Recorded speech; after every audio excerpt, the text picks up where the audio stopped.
Proverbs 18:21, ang kamatayan at buhay ay nasa kapangyarihan ng ating dila. Ang dila, kala mo mahina, walang buto, pero wag ka, makapangyarihan ang dila. Bakit nga? Magsalita lamang tayo, pumupukaw na tayo ng reaksyon sa ating kapwa-tao. Magsalita ka lamang ng may pag-uutos, meron kang mapapakilos. Magsalita ka lamang ng may pakiusap at pagmamakaawa, mayroong magdadalang habag. Magsalita ka lamang ng may paghingi ng paumanhin, paghingi ng tawad, suddenly, mayroong maghihilom na sugat. Magsalita ka lamang ng may pagmamahal, may gagaan ang pakiramdam. On the other hand, kahit isang salita lang, po pwedeng makapagpaluhay. Kahit isang masakit, matalim na salita, po pwedeng sumira ng malalim na ugnayan. Ganon ka makapangyarihan ang sa akala mo ay salita lang. Kaya mag-ingat sa mga binibitawang salita. Lalo pat according to survey, alam nyo ba binibitawan nating salita sa loob ng isang araw lang? Humigit kumulang 13,000 words a day. Kung pagsasama-samahin mo yung mga salita ngayon, pwede kang makasulat ng isang libro araw-araw pag ganon. Nakakagulat? Hindi lang yan. Men, may mas nakakagulat yan. Sapagkat yung 13,000 na yan, men, sa atin lang yan. Para sa atin lang na mga lalaki yan. Para sa mga babae, mga beshi. Alam nyo kung ilang words kayo per day? 20,000. Parang nagulat pa kayo. Kami hindi na. Baka nga kulang pa yung 20,000. Hindi ka paggalit niyan. Paggalit ka. Pero 13,000, 20,000, same prehas lang. Marami na rin yan.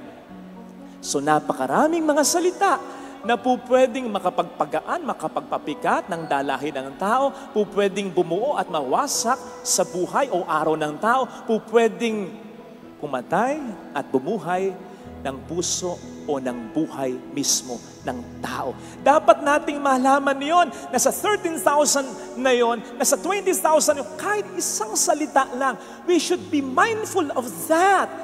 Sapagkat pwedeng dumadako tayo ng buhangin na hindi na natin alintana yung mga nahuhulog sapagkat ang dami-dami namang mga buhangin.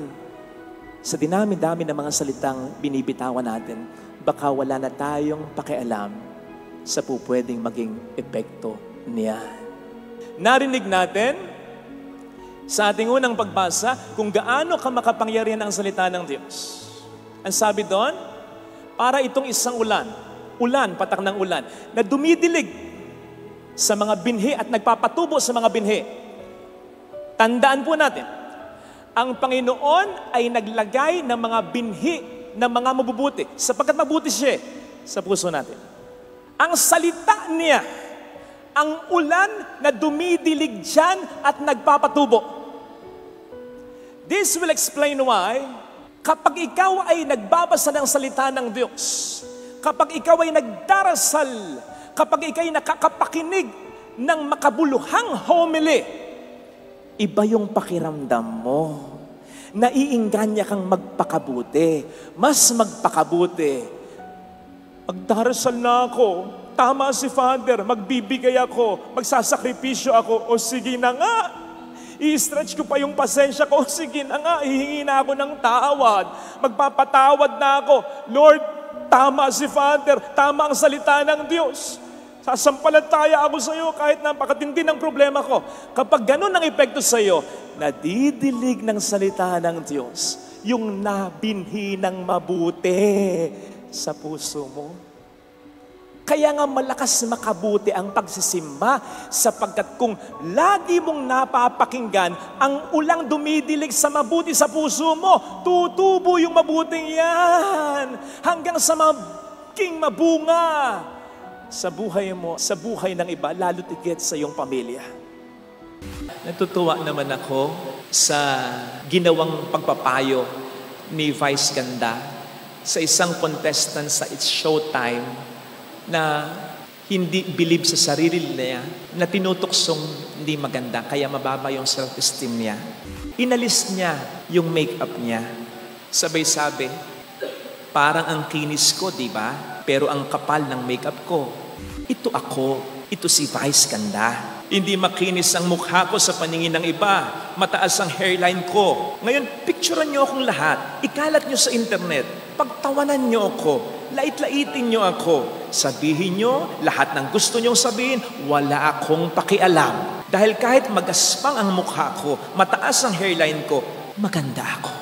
Wala na akong itinatago. Hindi na ako natatakot. At kahit anong sabihin niyo sa akin, hindi na ako mabibigla. Sabihin nyo, pangit ang buhok ko, alam ko. Pangit ang kutis ko, alam ko. Pero yung lahat ay sa paningin ninyo. Para sa akin, maganda ako. Maganda ako. Sabi-sabi sa contestant, at maganda ka. At saka, ang contestant ay niyakap niya. Very good, Vice Ganda. Very inspiring, very moving, provoking. Why? Sapagkat ito ay galing sa isang tao who may not be perfect but has come to perfectly embrace his imperfection. Pinaka nakakaawa yung tao na malaya naman sana, pwedeng gawin kung ano ang gusto niyang gawin at kung pwedeng i-pursue kung ano ang gusto niyang i-pursue sa buhay. Pero nalilimitahan, parang bilanggo ng mga tao, sitwasyon at bagay sa kanyang buhay. Isang araw, sa zoo, nagkausap ang mother camel at ang kanyang baby camel. Kasi si baby camel nagtanong kay mother camel, Ma, curious lang po ako.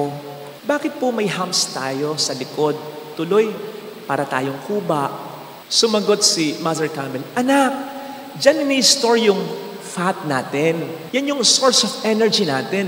Lalong-lalo na kapag tayo nasa disyerto. Alam mo na, sa disyerto, pwedeng ilang linggo, ilang buwan tayong walang makitang pagkain. Storage yan ng energy natin. Ma, bakit po ang haba ng legs natin? Hirap tuloy maluktot sa kinalalagyan natin ngayon. At bakit bilog na bilog yung mga paa natin? Anak, sabi ni Mother Camel, kasi kinakailangan natin yan para makalakad at makatakbo tayo ng ligtas at mabilis sa disyerto. Naku anak, kung takbuhan lang sa disyerto walang makalalaban sa atin. Maisa na lang. Bakit po ang haba-haba ng ating pilik mata? Ang kapal pa. Minsan tuloy nakakairita. Sabi ni Mother Camel, Anak, kinakailangan natin yan sa disyerto. Kasi alam mo na, maraming buhangin at mahangin para hindi tayo mapuwing. So natapos na yung tatlong tanong. Okay naman yung sagot ni Mother Camel. Kaya lang, si Baby Camel parang nagtataka pa rin. Napansin yun ng kanyang ina at nagtanong sa kanya, Anak, may malabo pa ba? Opo, Mama. Ano anak, sabihin mo? At masasagot ni Mama, sige po, Ma, kasi po kung meron tayong mga hams sa likod para mag-store ng energy, para hindi tayo manghina sa disyerto kahit ilang linggo, kung bakit meron tayong mahabang legs at rounded feet para makalakad at makatagpo tayo sa disyerto, kung bakit meron tayong mahabang pilikmata para hindi tayo mapuwing sa disyerto, Ma, bakit tayo nandito sa zoo? Di nakasagot ang ina, nakayuko na lang at niyakap ang baby camel niya. Di ba kayo naaawa? Bigla ko naisip, oo nga, ano? Huwag na tayo lumayo, Nung bata tayo, baka hanggang ngayon, yung bumibili tayo ng mga ibon at mga isda na nakahawla, nasa lalagyan. O kaya sa zoo, sige na, kawawa. Kahit na inaalagaan sila, kasi hindi yun ang buhay nila. Hindi talaga sila para doon. At lalong-lalo na, hindi mag-entertain ng tao ang kanilang misyon. Hindi nilikha sila pa doon. Kaya marami silang dapat at pwedeng gawin na hindi nila magawa sapagkat nalilimitahan sila ng mga tao at ng lugar na kinalalagyan nila. Kaya pansin po nyo, madalas yung mga hayop sa zoo, hindi masyadong malikot, hindi lively. Parang ang kulungkot-lungkot. Kinakailangan pang pukpukin ng pukpukin yung salamin para yung sawa ay tumingin. Kinakailangan pang ngisihan ng ngisihan yung unggoy para ikaw ay gayahin, para makapagpa-picture lang kayo, magkamukha kayo. Kailangan mo pang batuhin yung buhaya para lamang ngumanga. Diba? Kasi malungkot sila kahit inaalagaan sila. Nakakaawa, di ba? Wala naman silang magagawa.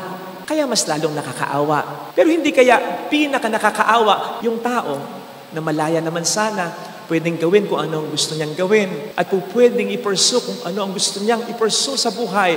Pero nalilimitahan, parang bilanggo ng mga tao, sitwasyon at bagay sa kanyang buhay. Halimbawa niyan, yung mga anak na pinipilit ng kanilang mga magulang na mapangasawa si ganito, kunin ang ganitong kurso, pasukin ang ganitong trabaho, buksan ang ganitong negosyo. Hindi naman nila gusto. Hindi align sa kanilang talento. Mga bata, mga anak na tulad ko, mga kabataan, alam ninyo kung ano ang gusto ninyo. Alam ninyo kung ano ang inyong talento. Kung ano yung kaya ninyo. At kung ano yung nag-enjoy kayong gawin. Yung habang ginagawa ninyo ay parang ang bilis ng oras, hindi nyo namamalayan. Tapos natutuwa pa sa inyo dahil dito ang ibang tao, nakatutulong kayo sa iba. Ako alam po ninyo, kapag napaghandaan ko talaga yung sermon ko at alam kong makatutulong sa tao at makatatouch sa tao, kahit pagbisahin mo ko ng ilang beses sa loob ng isang araw, kahit hindi mo ko bigyan ng kahit anong bagay o pakimkim, gagawin at gagawin ko. Doon ako masaya. Meron tayong ganon. Hanapin natin yon. Alam ko na dito, halimbawa sa Pilipinas, nalilimitahan tayo ng mga trabaho o negosyo na in demand. Okay, nandun na tayo sa limitasyon na yon. Pero I suggest, huwag mo pa rin kakalimutan yung passion mo, yung gusto mo. I-develop mo pa rin yung talento mo. Ito ang mga dahilan kung bakit may edad na nag-aaral pa rin. Kasi yun ang talagang makapagpapasaya sa atin.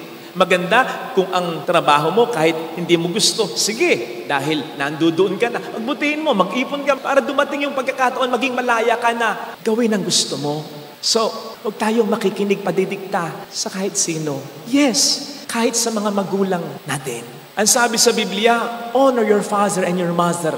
Hindi ibig sabihin nun, lagi mong susundin. Lalo pat hindi naintindihan ang sinasabi nila sa atin. Ayoko talaga siya. Hindi ko talaga siya love. Pasensya na. Hindi talaga yun ang gusto kong kuning kurso. Pasensya na. Hindi talaga ako pang ganyan. Hindi mo sinunod pero ginalang mo. Oops, mga kabataan, Hindi kasama dito ang bisyo. Hindi kasama dito ang paglalakwatsa ninyo. Ang buong araw hanggang gabi magdamag nang nagko-computer kayo.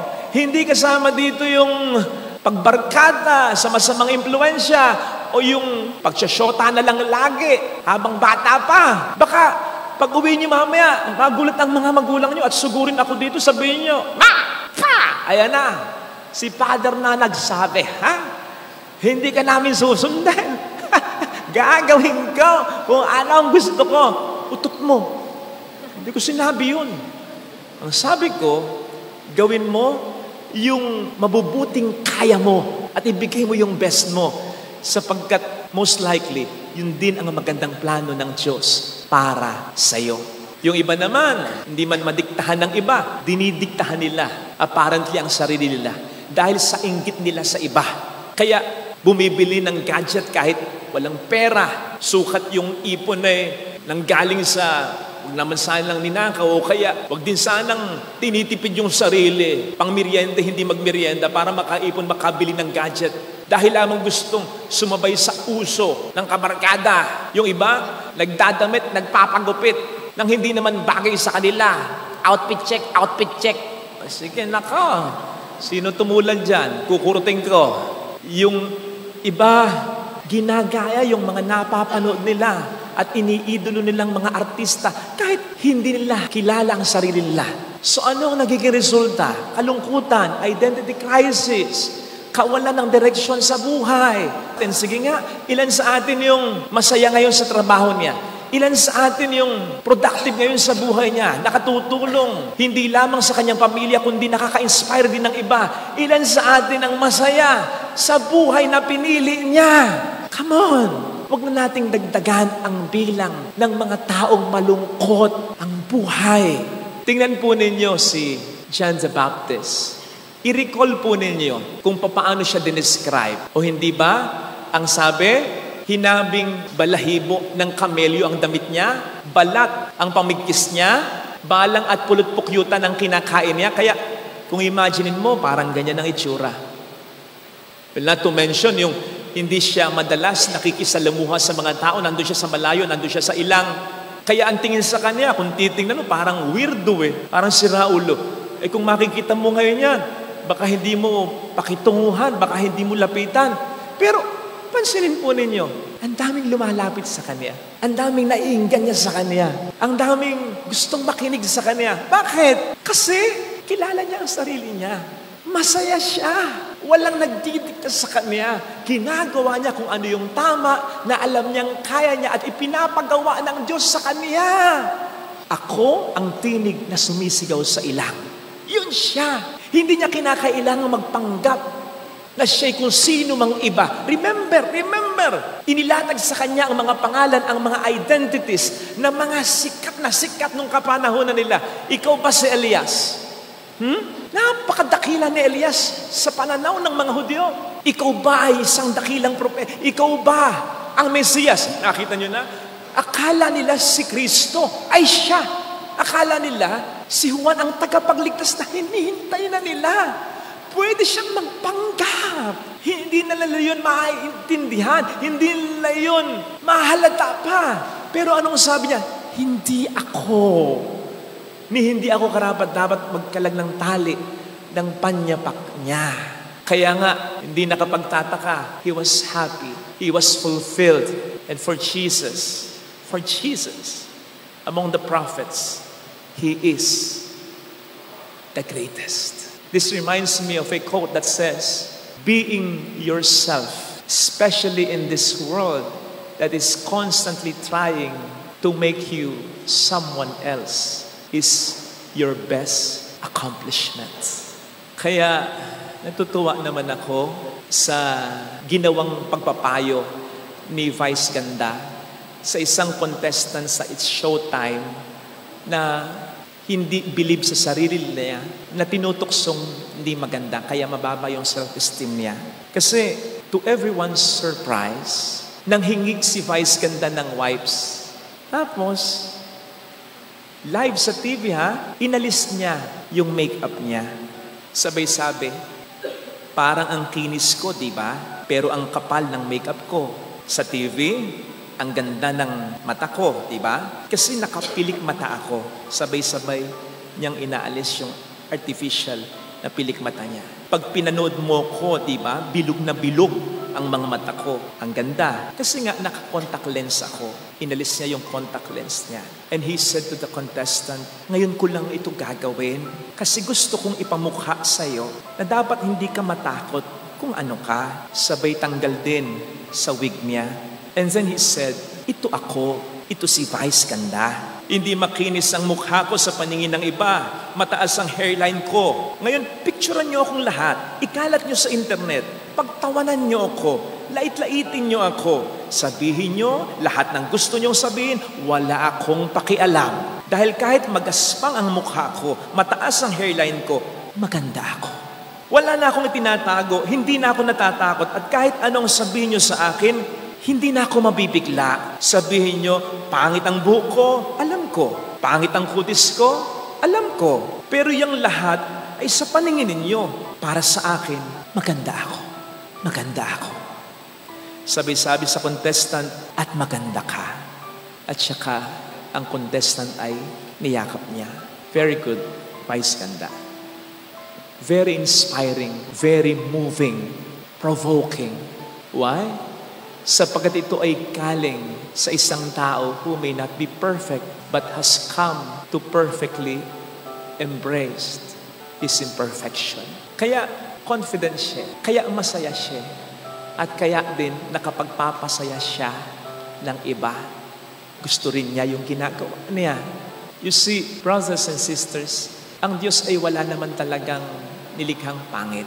Lahat tayo maganda. Hindi niya tayo po pwedeng likhaing pangit yung sa paningin niya. Kasi kung pangit tayo sa paningin niya, kahit anong itsura ng ganda natin sa mata ng tao, hindi tayo magiging maganda.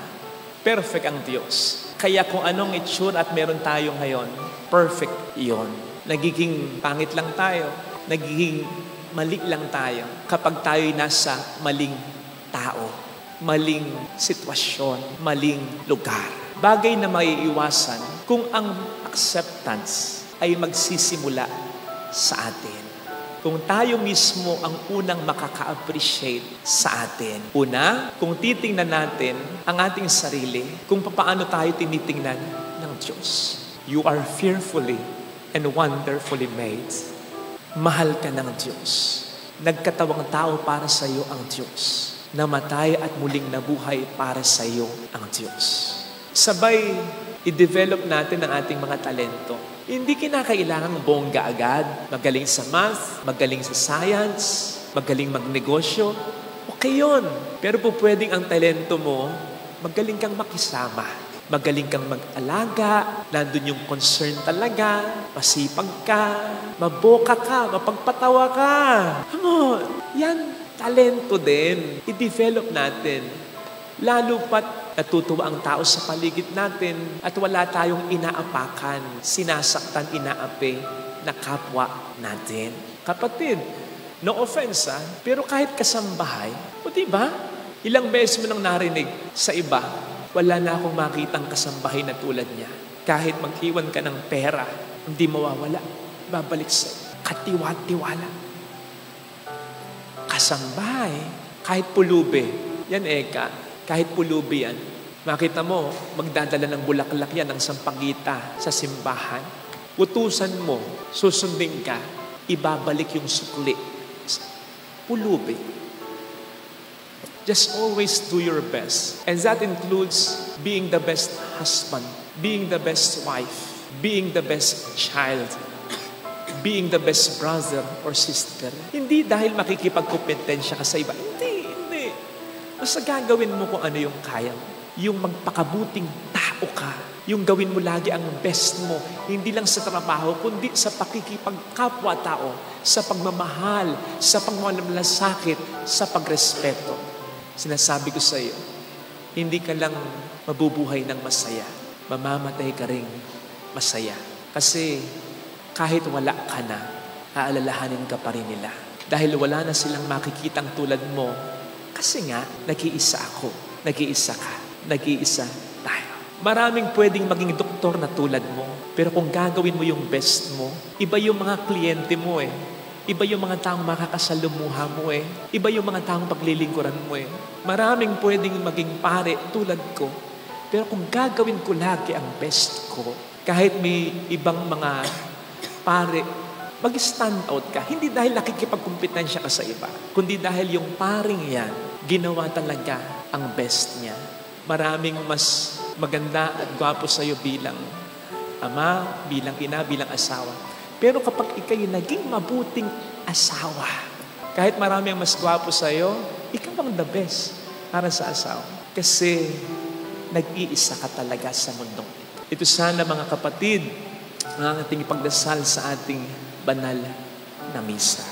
Upang mabuhay tayo, mamatay ng masaya na nakaka-inspire din ng buhay ng iba.